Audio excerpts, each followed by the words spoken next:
Uzoqqa suzilgan o'zizolyatsiya vaqtida Eski Qoramali kitobxonasi mudiri Gulnoz Shamsiga qiziqli ideya keldi. Ham ul ovul qo'l ustalari, ijod kishilari orasida beyga o'tkazilgan bo'lam. Beyga Eski Qoramalining 285 ham Yangi Qoramalining 95 yilligina bag'ishlanam. O'zgan o'tna shinba kuni Eski Qoramali ovul madaniyat yurtida beygiga natijalar yasaldi. 5 ay davomida biz internetdan o'zimiz ko'ngilni ko'tarib, turli beygilar o'tkazib, shular bilan yashadik. O'zimizning ihatabizdan orish yig'a olmadik. Bugun kishilarimiz 30-40 dan ortmasa da biz bugun bunisina da bek shot, chunki umid bor. Klublarımız işlep keter, motor etib, zallarımız to'lir, konsertlar qo'yilir, o'zimiz sahnalarga minarmiz. Ham bultir nindi g'odiy turmush bilan yashaganmiz, shul turmushga kirib ketarmiz. Konkursning shartlari bulayroq, onda 14 yoshdan olib 70 yoshga qadar tilagan har kim qatnasha ola. Kimdir ovulga bag'ishlab she'r yoza, kimdir rasm yozsa, kimdir tomoshachilar hukmini qo'l ishlarini qo'ya.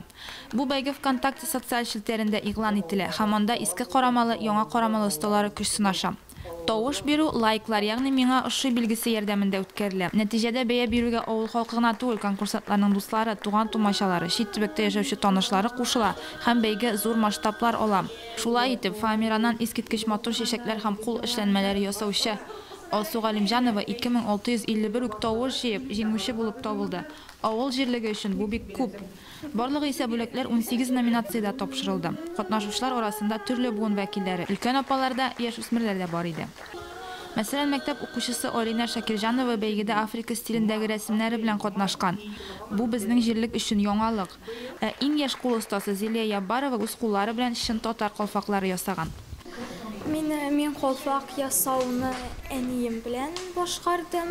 Bizga endi ana maktabdan qo'shganlar edi. Biz eniyim bilan o'ylab, shulay deb qalfoq yasarga o'yladik.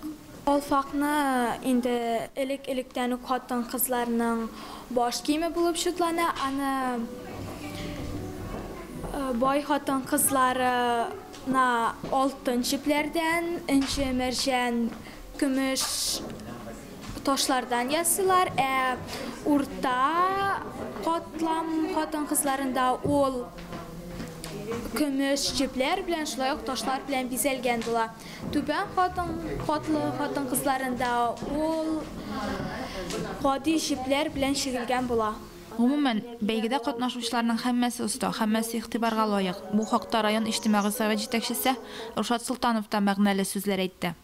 Birinchi shiratda biz o'zimizning xalqimizning urf-odatlarini, jilolarini, hunarlarini bunga topshirga burishli kishilar.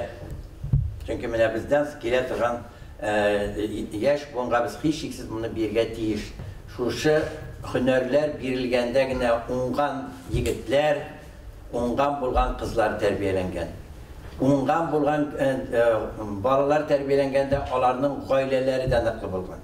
Chunki ungandan barda bo'ladilar. Beygida qatnashuvchilar qo'l ishlarini ovul kitobxonasida bo'lak etib qoldirdi. Birida qo'l ishlari ko'rgazmasi ham shay ustolida uyushtirilgan edi. Lisan Sabirova, Oyrat Fazilov, Dinar Nuritdinov, Muslim televideniyasi.